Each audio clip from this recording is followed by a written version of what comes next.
What's up guys, welcome back to Fancy Goldfish Fanatics. Today is episode 3 of our visit to Star Fisheries. So make sure you stay tuned to find out more.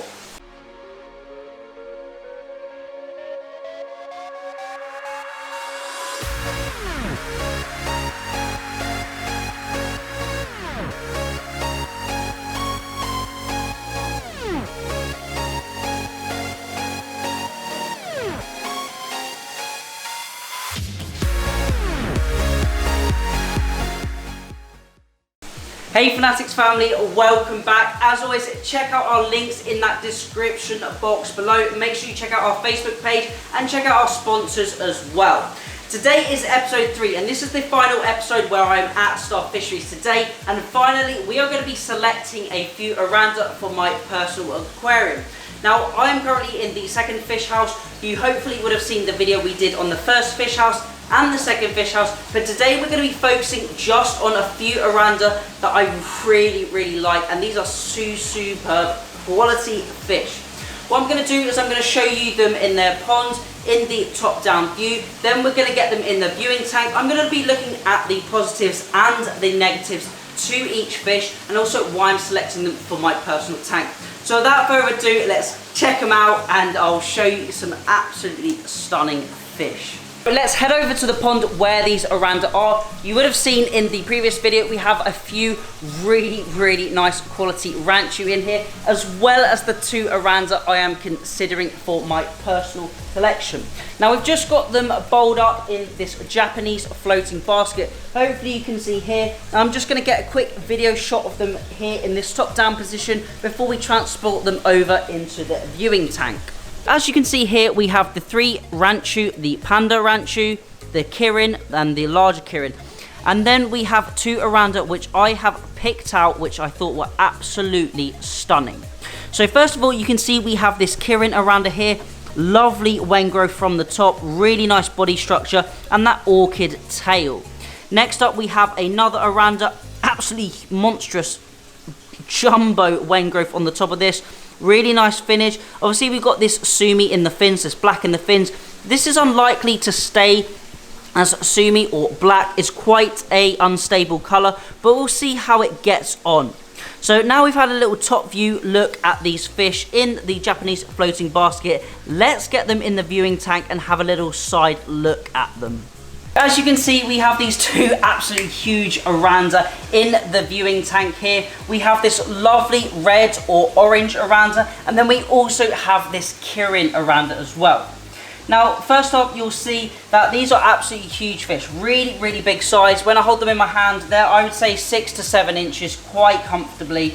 You'll see on the orange one, we have this absolutely huge wen growth. Really nice sumi throughout the fins, but as I mentioned, that is not very stable and it may fade as the fish gets older. On the kirin here, we see we have this little bit of wen growth on the top, nice and compact, not quite as elaborate as the orange oranda. We have a really nice orchid tail on, I would say, both fish. Now, you may notice, but it's probably quite hard to see from the video, but on this red fish or orange oranda, it does have a slightly broken ray on the lead. Well, the leading ray of its dorsal fin is slightly broken, I should say.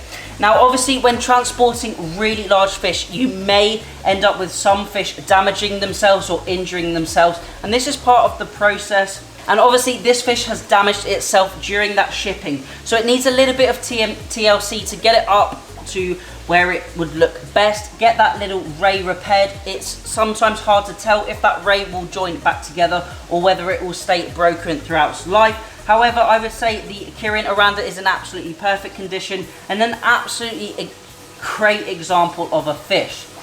Now, you'll also notice the body shapes are really nice on these fish. They don't have 2 small tails like you would see on the higher quality oranda. We see they've both got double anal fins as well, which is always what I would look for. Really nice swimming pattern. They don't have any buoyancy issues. And as for coloration, the orange is absolutely vibrant. And this kirin has really nice blue tones to it, that metallic color. We've got some orange in there as well, some blacks. Overall, both really nice fish, and I cannot wait to add these 2 to my collection.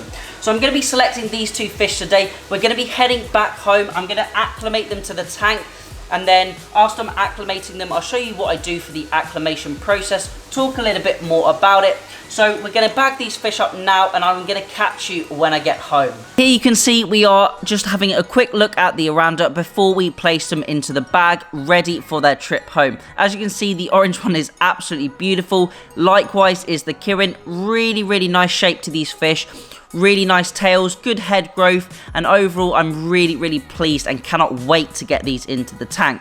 So now we are going to bag up the fish. Luckily Andy helped me from Star Fisheries. He helped me bag these fish up. So as you can see, he's placing both of the Oranda into double bags, then adding some tank water or pond water, and then we're going to be adding pure oxygen to the bag. This means that the fish have plenty of oxygen for the ride home, and it makes the journey as stress-free as possible. You'll notice he pushed out all of the atmospheric air out of the bags and then filled it up with pure oxygen. Now is tying the bands on the internal bag and then the outside bag, just in case there are any holes or leaks that may occur during transit. You'll notice the water just covers the backs of the fish, as the oxygen element is far more important than the water in the bag. So we are now back home from Star Fisheries, and I have our brand new Oranda just in this box here, and I cannot wait to get them in the tank. I am so excited to see what these guys look like in the tank with these fish. So what I'm going to do is I'm going to acclimate them to the tank. Luckily, my tank is currently at around 18 degrees, and the fish house at Star Fisheries was also 18 degrees. So these guys shouldn't have changed too much in temperature in the bag or whilst they were in the car on the journey home.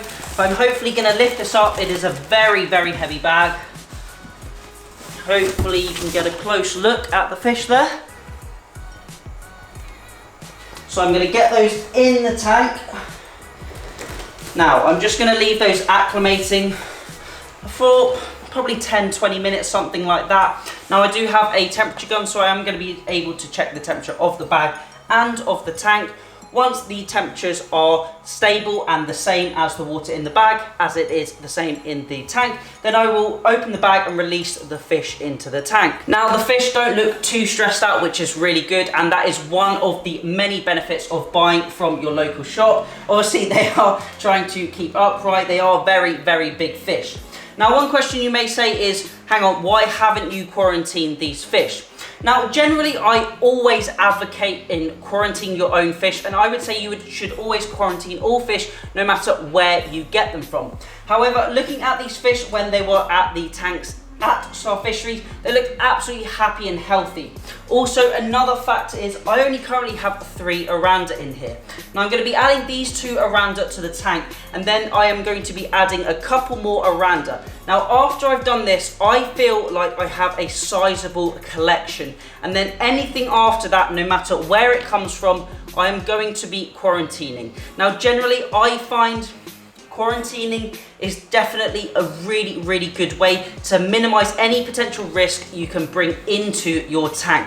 However, I always find building up a little bit of a collection first is worth the risk personally for me, rather than having to set up another big quarantine tank to house those fish with a mature filter, extra energy costs, etc. But this is all down to risk tolerance, and this is the risk I'm prepared to take.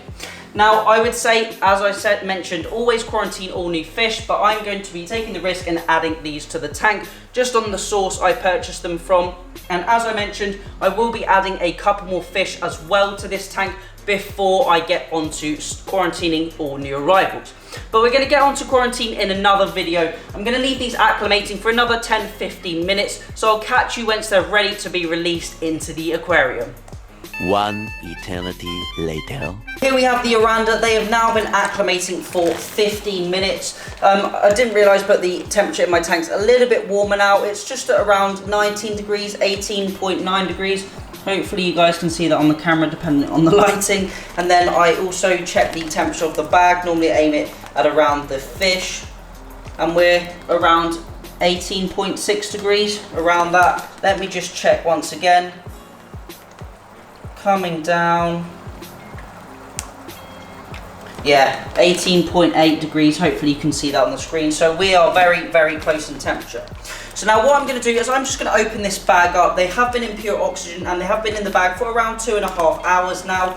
So I'm just going to release them, open the bag up and then release them straight into the tank. Then we'll have a quick look at them to see how they're doing. And I'm just so excited to show you guys these fish in the tank. And then hopefully over the next couple of weeks when we produce some more videos, you'll watch them be able to settle into their new environment. So really, really exciting day for me.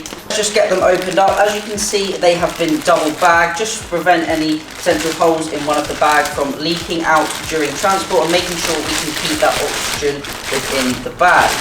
So I'm simply just let these fish acclimate in the temperature. I don't want to open the bag just in case there's any ammonia and that's don't want to cause any damage to the fish, because once I open that bag, all of that pure oxygen is escaping and now fresh oxygen is regassing, fresh air is regassing into that water, and that can cause the pH to rise. Generally, I don't find that happen too much on fish that have been in the bag for a few hours. Generally, that's only applicable to fish that have been in the bag overnight, but I don't really want to risk it. So here we have the first goldfish straight into the tank. This is the Kirin Oranda, absolutely stunning fish.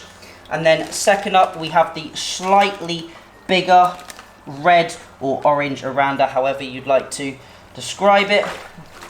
This one is quite a handful, I have to say, but there he or she is, straight into the tank. So now we've got those fish into the tank. Let's see how they're doing in a couple of hours, and then obviously in the next videos we'll be able to see them a little bit more in depth.